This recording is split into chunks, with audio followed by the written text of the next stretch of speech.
You already know I talk about spirit. You already know I talk about instinct. You already know I talk about the heart. And then you already know I talk about the mind. So that's the inside part. But then what most people see is the outside senses.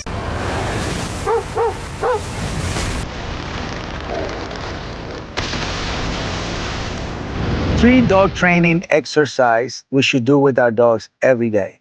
Remember, when you're training somebody, you want to use their way of communication so their memory stays sharp, right? So it's very important that we always keep in mind that who are we training is a dog. And a dog learns from his senses, right? That's how they keep the memory, they keep the sharpness in place, because the human involves or includes the way they communicate, the way they learn, the way they stay connected, right? So we humans, we have five senses. That's how we learn. In the dog world, the number one sense that they train themselves with every single day, they use this, to meet their own pack. They use this to know where they live. They use it to find food. They use it to find water. And guess how they do it? Is their nose. So they really train their nose every single day of their life, right? 60% of the brain is controlled by the nose. I just want us to always keep that in mind, because it's very important that we allow them to hold the memory the way they were meant to hold the memory. I want them to learn the way they were meant to learn. I want them to connect the way they were meant to connect. So the activity that we can do in the city, or the activity that domesticated dogs can do to train the nose, is search and rescue. Anything that has to do with a dog using their nose to find objects, people, objects, because in the objects can go into money, can go into drugs, can go into your wallet. But I think the search and rescue part of finding humans is a very beneficial. It creates an incredible bond. And also at the same time, it helps them to connect to your scent.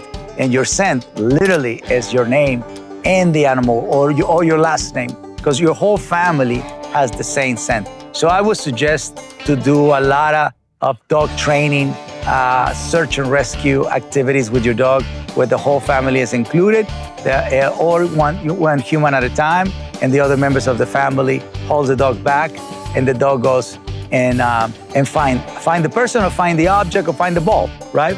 So the toys can also be found. Stay away from food. Food is definitely not something you want them to find, because now we're talking to a domesticated dog. Like I said, dogs are predator. They're gonna hunt, they're gonna track. So if a dog lives without the human, so they're going to be using their nose to find food, to find water, to find family members, the pack. I'm not talking about humans, the pack. And then, to go away from where they live and come back to their home. And they do all that with their nose. Or to find a partner, so that's the nose. The eyes definitely is an activity where it's not about talking. It's just about the dog using his eyes and learning to imitate, to look around, to stay focused with the eyes, right? He's gonna be very involved in looking around. And this is why a lot of times when a dog goes for a walk and the dog is not calm, he begins to scout, right? So when you see a dog scouting, the nose is not in the ground. That's when the dog is tracking. When the dog is scouting, the dog is using the eyes. He's looking for it. He's trying to find the target, to find something so he can move forward. So I definitely make sure that we train the eyes to stay focused on us. So if you watch dog training videos, you hear people saying, watch. So what they're saying is, keep your eyes on me, right? So you gotta train the eyes to be on you, to pay attention to anything that you want to motivate them, anything you wanna inspire them to move fast or to stay focused. That's the eyes. So for the eyes, I would definitely bring the concept of the walk or the agility, right? Because it requires eyes, because there's an obstacle in front of them, and they have to solve the problem by moving away from it or by jumping over. And so it's a very eye-related activity, which if a dog is in the wild, if a dog is in a survival situation, they see something, they move away, right? Or they jump over. So agility will be a very good activity for the eyes. Remember, we're training, and we're training with their natural senses. We want to make sure we honor their natural senses, and we asking them to come and practice something that in the domesticated world is very valuable, right? Search and rescue, very valuable. Agility, very valuable. Then we move into what most of the world practice is the sound world, the sound, right, which is more related to words, to words and sounds. This is where the obedience come, right? This is where the dog learning the certain sounds should make them do a certain activity. I have a client. They wanted a dog to hear the word break, and for the dog to go pee and poop. See it? So I trained through the ears, but of course I knew that the dog was about to use the bathroom, was about to, pee or poop. And then as soon as I saw him doing that activity every single day, I say the word break. And so the dog, after many, many repetitions, the dog hear the word break and he goes and pee and poop. See, you're training the mind to hear something, to do something natural. You understand? It has to feel in a way natural for them to a certain point enjoy it. Because in the natural world, nobody says break and go poop. They literally poop and pee whenever they want to. They do practice that in a very organized way. When you see a pack of dogs, they're always doing the same thing at the same time, right? They're walking together, playing together, exploring together, peeing together, pooing together. Everything is done together, resting together, sleeping together.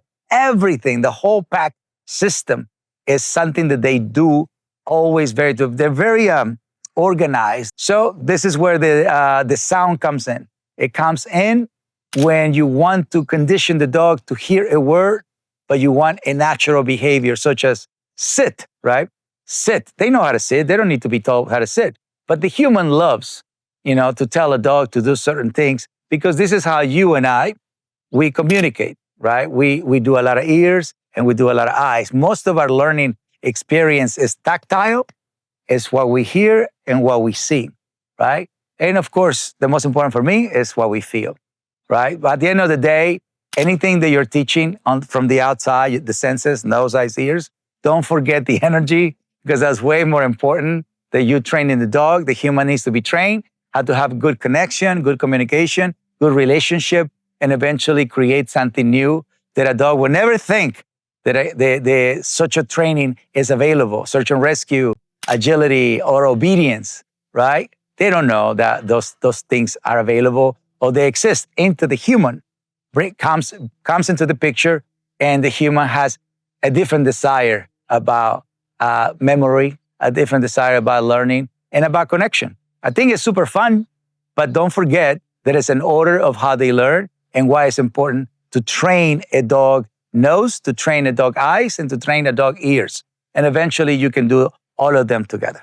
Dog training exercise you should do with your dog every day to keep their mind sharp and the connection strong. Don't forget the nose, don't forget the eyes, don't forget the ears. The nose is your search and rescue activities. Anything that has to do with the nose, the dog has to find it. Eyes, anything that you move around, you tell him to do certain things. Even when you throw the ball, he's looking at the ball, moving for the ball. And then there's the sound. The sound is when you're teaching the words, the sit, the down, the stay, the kill, the recall, the famous recall. And so, that should be the order.